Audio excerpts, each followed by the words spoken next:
आज हम बात करेंगे स्पिन क्वांटम नंबर की। स्पिन क्वांटम नंबर की बात कर रहे हैं। इससे पीछे हमने बात की थी मैग्नेटिक क्वांटम नंबर की। स्पिन क्वांटम नंबर की हम बात करने जा रहे हैं, ठीक है ना। स्पिन क्वांटम नंबर हमें क्या कहता है, इसकी ज़रूरत क्यों पेश आई। इसकी ज़रूरत इसलिए पेश आई कि ये देखें कि जब भी हम एटम है, ये फॉर एग्ज़ाम्पल ये एटम है, ये न्यूक्लियस है, इसके गिर्द ये एक शेल है और इसके गिर्द एक और शेल ये वाला, ठीक है ना। ये पहले शेल के अंदर 2 इलेक्ट्रॉन आते हैं और यहाँ पर दूसरे शेल में 8 इलेक्ट्रॉन इस तरह से जुड़े होते हैं।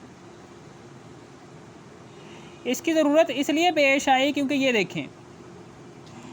देखें यहाँ पर ये 2 इलेक्ट्रॉन एक दूसरे के साथ जुड़े हुए हैं।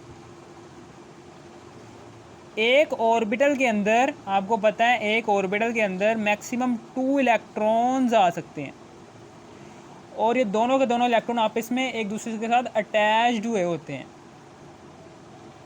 एक ऑर्बिटल के अंदर कितने इलेक्ट्रॉन आते हैं, 2 इलेक्ट्रॉन, और ये दोनों के दोनों इलेक्ट्रॉन आपस में एक दूसरे से अटैच्ड हुए होते हैं। ये क्यों अटैच्ड हुए हुए हैं, यानी कि एक इलेक्ट्रॉन के ऊपर नेगेटिव चार्ज है, दूसरे वाले इलेक्ट्रॉन के ऊपर भी नेगेटिव चार्ज है। इन्हें तो चाहिए था कि एक दूसरे को रिपेल करें और दूर हट जाएं, लेकिन ऐसा नहीं हो रहा। ये दोनों के दोनों सेम चार्ज रखने वाले इलेक्ट्रॉन्स आपस में जुड़े हुए हैं। क्यों जुड़े हुए हैं, इसकी वजह क्या है, ठीक है ना। इसकी वजह को एक्सप्लेन करवाने के लिए हमने एक और टर्म केमिस्ट्री के अंदर बनाई। उस टर्म को नाम दिया गया स्पिन क्वांटम नंबर, ठीक है ना। समझ आ गई आपको। यहाँ पर अब हम बात करेंगे स्पिन क्वांटम नंबर की।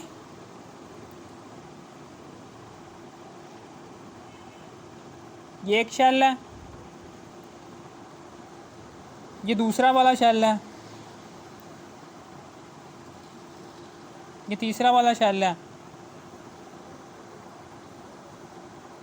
और ये सबसे आखिरी वाला शेल है,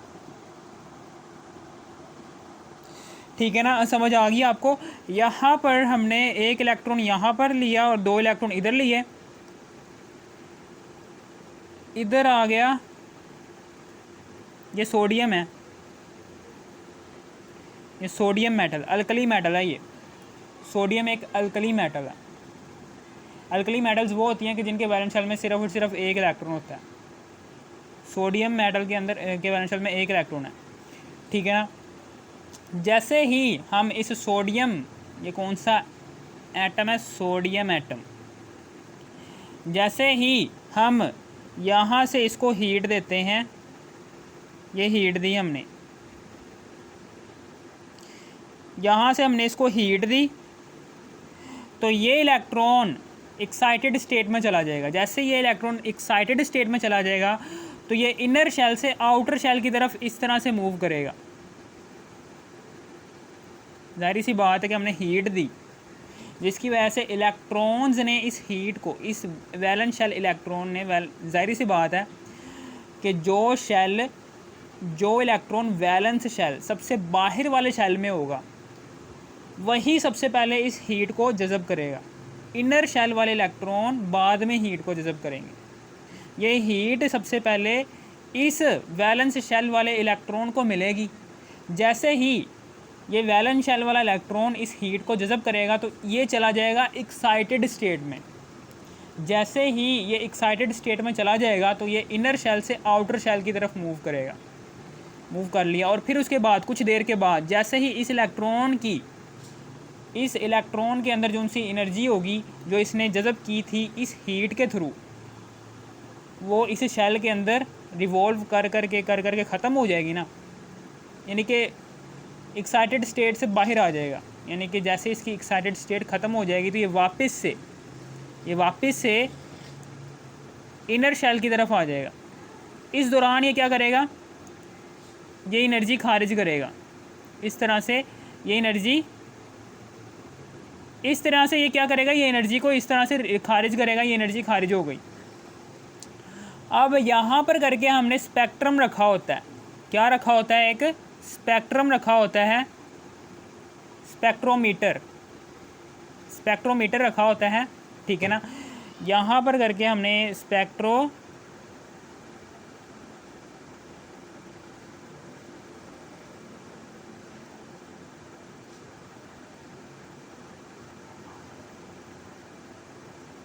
ये स्पेक्ट्रोमीटर रखा होता है। ये स्पेक्ट्रोमीटर के अंदर जैसे ही इलेक्ट्रॉन की खारिज की हुई एनर्जी आएगी ना, तो ये स्पेक्ट्रोमीटर क्या करेगा, इस एनर्जी के ज़रिए से हमें एक स्पेक्ट्रम बना कर देगा, ठीक है ना। इस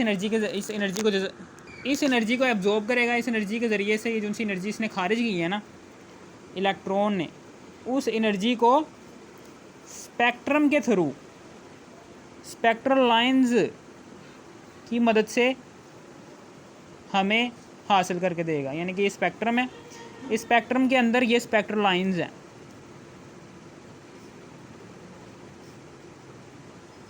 ठीक है ना। एक इसमें दो तरह की, इस स्पेक्ट्रम के अंदर दो इकसाम की स्पेक्ट्रल लाइंस मौजूद होंगी। एक ऐसी स्पेक्ट्रल लाइन होगी कि जो क्रिएट की होगी, एक ऐसी स्पेक्ट्रल लाइन होगी कि जिसके अंदर डुप्लेट लाइंस इस तरीके से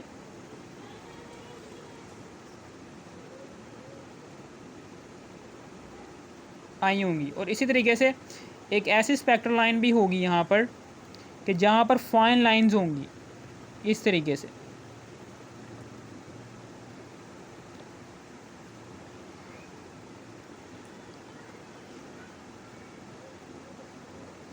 ठीक है ना। इसको हम कहेंगे ये क्या है, ये डुप्लेट लाइंस। ये क्या है, ये क्या है, ये डुप्लेट लाइन। ये एक ऐसी स्पेक्ट्रल लाइन होगी कि जो कि तब बनी है, ये एक ऐसी स्पेक्ट्रल लाइन है कि जो तब बनी है जब इस इलेक्ट्रॉन ने हायर शेल से लोअर शेल में गया है ना, उस दौरान जो इसने एनर्जी खारिज की है वो एनर्जी इस स्पेक्ट्रोमीटर के अंदर गई है और इस स्पेक्ट्रोमीटर ने एक स्पेक्ट्रल लाइन क्रिएट की है उस स्पेक्ट्रम के अंदर।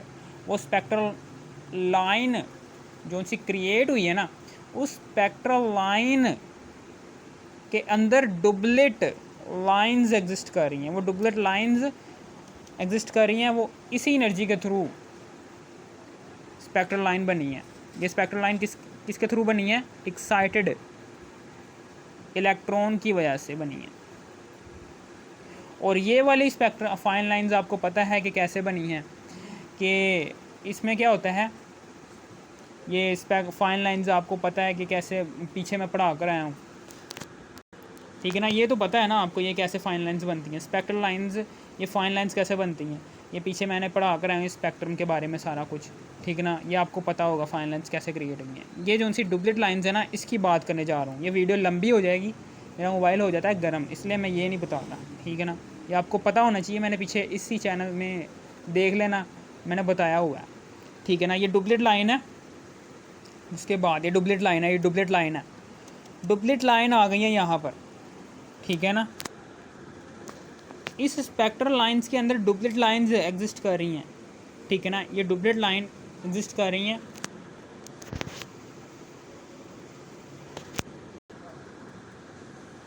और ये डुप्लेट लाइंस क्या ज़ाहिर कर रही हैं। अब यही वाली सारी कहानी हम यहाँ पर लिखेंगे, ठीक है ना, कि यहाँ पर अब हम लिखेंगे यही सारी कहानी कि alkali metal has one electron in their valence shell. Alkali metal के वैलेंस शेल के अंदर सिर्फ एक इलेक्ट्रॉन एग्जिस्ट करता है। And when we heat the alkali metals, जैसे हम अल्कली मेटल्स को हीट करते हैं, then electron move from inner shell to outer shell, ठीक है ना। फिर वो इनर शेल से आउटर शेल की तरफ चला जाता है। आफ्टर सम टाइम, कुछ वक्त के बाद क्या होता है, electron move outer shell to inner shell, फिर आप क्या करेगा, वो एनर्जी खारिज करेगा एंड एनर्जी इज़ इमिट, ठीक है ना। एंड देन व्हेन, इसी वक्त ही, and when this energy is passed through the spectrometer, और यही एनर्जी स्पेक्ट्रोमीटर में पास हो जाती है, एंड स्पेक्ट्रम इज़ फॉर्म्ड, और जो सा स्पेक्ट्रम हमें मिलता है स्पेक्ट्रोमीटर के ज़रिए से, वो कैसा होता है कि जिसमें द स्पेक्ट्रल लाइंस, ऐसी स्पेक्ट्रल लाइंस एग्जिस्ट कर रही होती हैं कि जिसके अंदर are divided into pair of lines.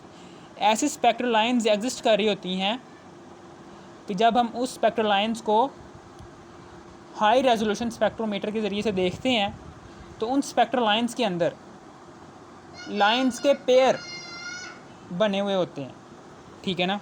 ये लाइंस के पेयर बने हुए होते हैं, ठीक है ना। वो लाइंस के पेयर बने होते हैं और उनके दरमियान फासला भी बहुत ज़्यादा होता है। फाइन लाइंस के दरमियान इतना ज़्यादा फासला नहीं होता, एक फ़ाइन लाइन के दूसरी फ़ाइन लाइन से बहुत करीब करीब होती है, जबकि ये जिनसे डुप्लेट लाइंस होती हैं, ये एक डुप्लेट लाइन दूसरी वाली डुप्लेट लाइन से बहुत फासले पर होती है। बहुत ही अहम फ़र्क है फ़ाइन लाइंस और डुप्लेट लाइंस के दरमियान, ठीक है ना।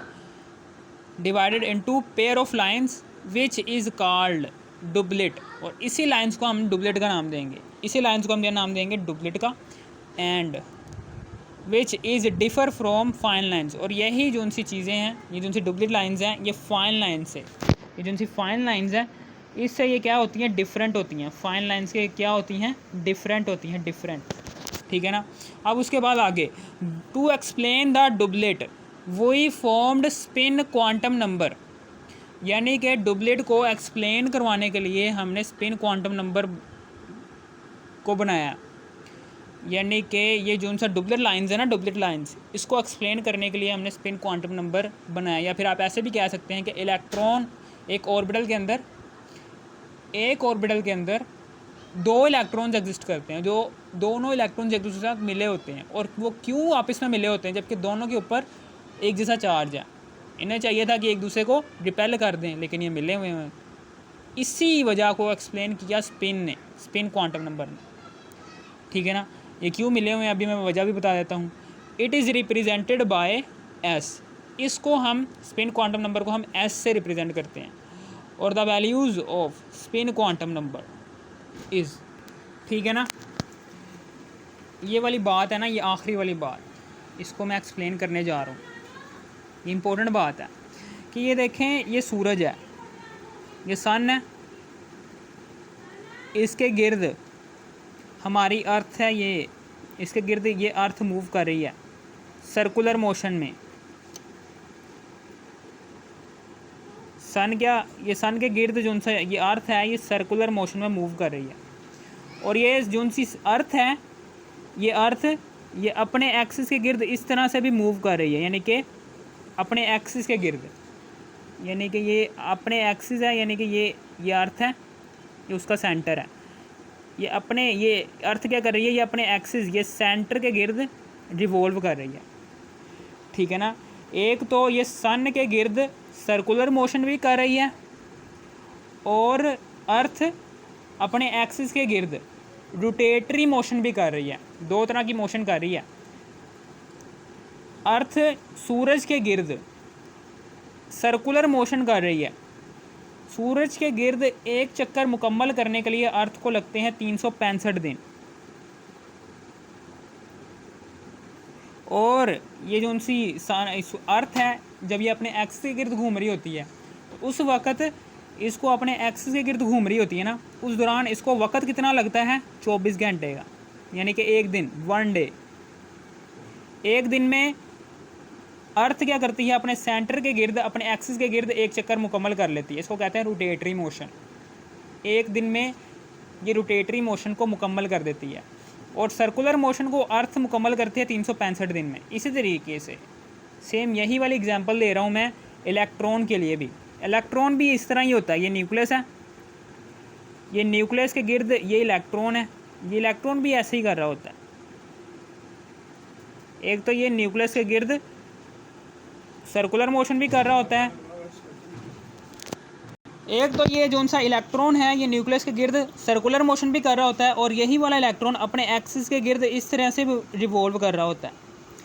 एक तो ये इलेक्ट्रॉन न्यूक्लियस के गिर्द इस तरह से सर्कुलर मोशन भी कर रहा होता है, और यही वाला इलेक्ट्रॉन अपने एक्सिस के गिर्द भी रोटेट कर रहा होता है। दो तरह की मोशन कर रहा होता है, ठीक है ना। समझ आ गई आपको। और यही वाला कॉन्सेप्ट मैं आपको बताना चाहता हूँ, ठीक है ना। ये ठीक है ना, समझ आ गई। यहाँ पर अब हम बनाते हैं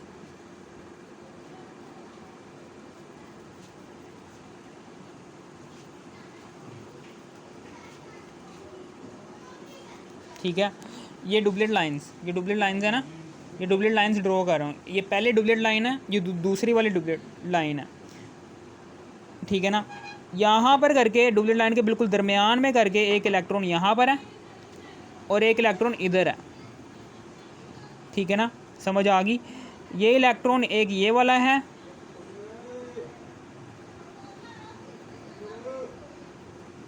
और एक इलेक्ट्रॉन ये वाला है, ठीक है।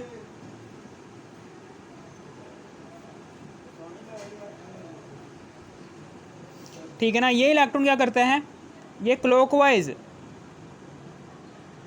इस तरह का से ये मूव कर रहा होता है, क्लॉकवाइज मूव कर रहा होता है। इसी तरीके से ये जो सा है ये वाला,